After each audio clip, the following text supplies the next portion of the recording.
il y a plusieurs apôtres qui ont été appelés à l'intérieur de leur propre métier. Ils n'ont pas été appelés en retraite. Pierre, Jean, Jacques, André, c'était la pêche, c'était le métier. C'est là qu'il est allé chercher. Matthieu, c'était un collecteur de taxes. Il est allé chercher à son bureau. Fait que souvent, c'est comme ça.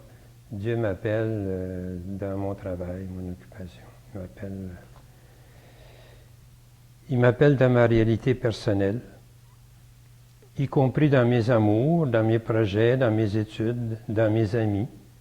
Ça, c'est ma vraie vie. C'est à l'intérieur de ça, en tout cas, qu'il a appelé ses apôtres, qui avaient leur famille, eux autres qui avaient leur métier, qui avaient leurs problèmes commerciaux, je ne sais pas.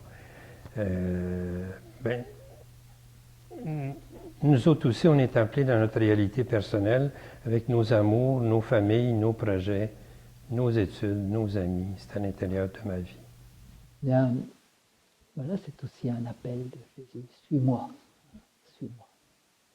Suis-moi, c'est-à-dire, ne mettez pas là où je les mets. C'est-à-dire, laisse-moi devant, puis toi, mets-toi derrière. C'est-à-dire, c'est moi qui te montre le chemin, c'est moi qui l'ouvre. Et Jésus, il est venu sur la terre pour nous apprendre justement ce que c'est que d'aimer Dieu et d'aimer son prochain. Et il nous a montré, il nous a donné son commandement d'aimer. Donc quand il dit « suis-moi », ça veut dire « comme moi, mets ta vie au service de Dieu et de ton frère ». Il n'y a pas beaucoup de gens qui peuvent dire « suis-moi ». Hein. Il y a des gens qui disent « écoute, moi je peux t'aider sur ta route ». Mais dire « suis-moi », il faut être gonflé quand même. Il n'y a que Dieu qui peut me dire ça. « Suis-moi ».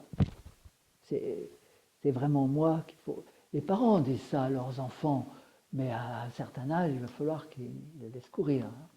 Tandis que Dieu, plus ça va, plus on le suit. Demandez au père de Vaux, 90 ans, et lui qui était le maître de la réalisation de la Bible de Jérusalem. Nous autres, on avait une admiration énorme pour lui. On lui disait, Père, là, si vous aviez à résumer la Bible puis les évangiles dans une seule phrase, qu'est-ce que vous diriez?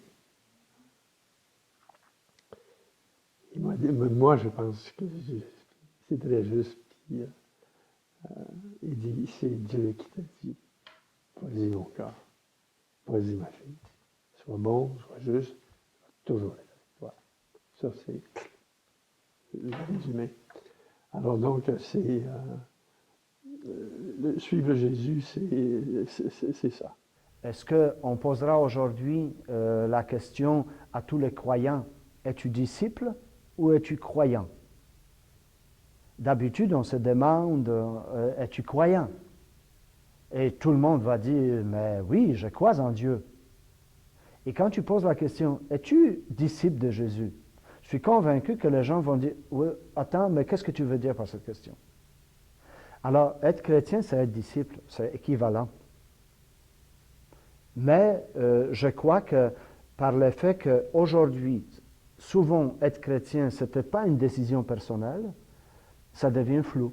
Suivre Jésus en premier, c'est vraiment de s'engager envers lui. C'est-à-dire, ce que j'ai déjà mentionné, c'est de décider de le choisir comme maître.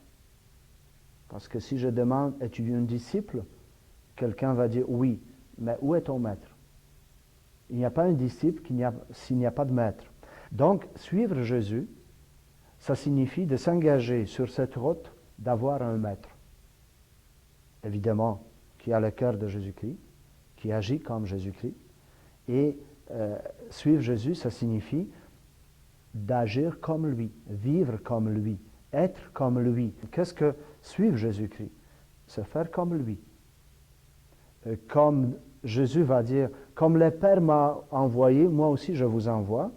Donc ça signifie que nous essayons comme Jésus a vécu parmi nous, en faisant le bien, en apportant la bonne nouvelle, en portant l'espoir dans ce monde parfois dur, plein de violence.